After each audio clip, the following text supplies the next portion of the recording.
Short description of the course.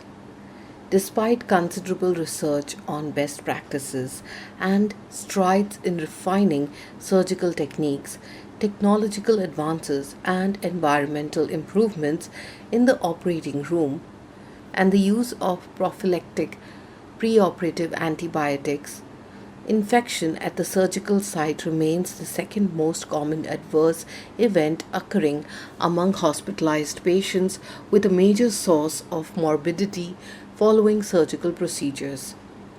Recent data from the US shows that every year approximately 150,000 SSIs are observed, and mortality in 3% of such cases is directly attributable to SSIs.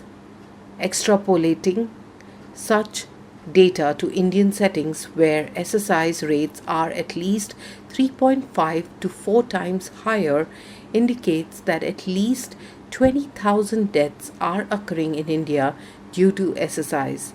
This means more than 2 patients are dying every hour due to SSIs. Thus, there is an urgent need to take initiatives to minimize SSIs in our healthcare settings. What you will learn. Through this course, participants shall be able to understand the healthcare associated infections, basics of causation, transmission, and prevention strategies. The course provides detailed insight into various factors involved in the development of SSIs. Trainees shall be able to understand best practices and guidelines to identify and reduce SSI rates. This course will walk through the basics of an establishment of infection control program, monitoring, important elements that contribute to SSI development and risk reduction strategies for SSI, and improvement of surgical outcomes.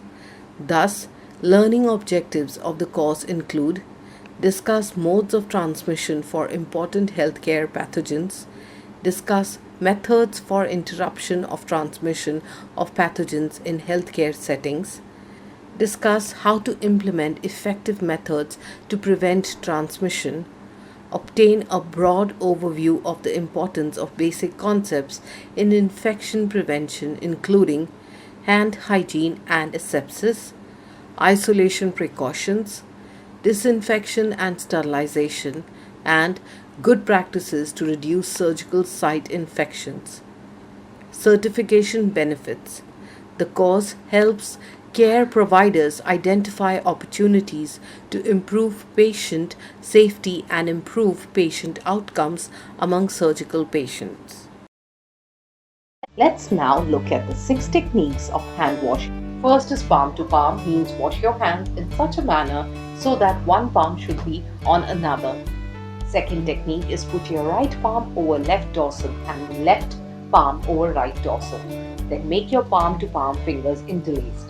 Next technique is back of fingers to opposing palms with fingers interlocked.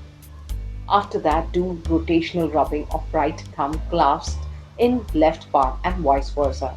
And finally, do rotational rubbing backwards and forwards with clasped fingers of right hand in left palm and vice versa. HCAIs are among the leading cause of death worldwide. Almost 54 million deaths are occurring worldwide, and 25% of them are because of infectious diseases. Timely intervention to prevent infection is key for any hospital infection prevention and control program. Here we shall discuss about the types of skin flora. In 1938, Price established that bacteria recovered from the hands could be divided into 2 categories: transient flora and resident flora.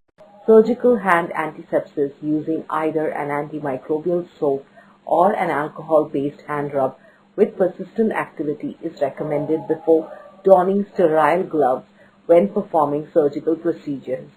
While under the influence of anesthesia, the threshold for vasoconstriction is reduced to a level where the arteriovenous shunts located primarily in the fingers, toes, and nose are opened. Blood flows freely to the periphery, resulting in heat redistribution as the body can no longer maintain the temperature gradient between the core and the periphery. Heat is then lost to the environment from the periphery, mostly by radiation. Here we shall talk about hand washing. The steps for the effective hand washing are: Step 1. Turn on water and wet your hands and wrists. Step 2. Apply enough soap to cover your hands. Step 3. Create a heavy lather and wash for 20 seconds. Clean your hands, fingers, nail beds and fingernails. Step 4. Rinse well under running water. Hold hands so water flows over wrist to fingertips. Step 5. Dry hand by air drying or use clean paper towel. Step 6. If paper towel is available, turn the tap off by using the paper towel. According to World Health Organization guidelines, hair should not be removed unless it interferes with the surgical procedure. If hair removal is required, the evidence supports the use of clippers, which cuts the hair close to the patient's skin for all sides. Timely intervention to prevent infection is key for any hospital infection prevention and control program. The question is not when building an outbreak of it, is not even when and which organism we cannot find these kinds of events. What is more important is what we are doing now. That means how the surveillance for healthcare associated infections is being done. Now we will talk about the sequence of removing PPE. First of all, remove gloves and discard in disposable bags. Then remove goggles and discard as above. Remove gown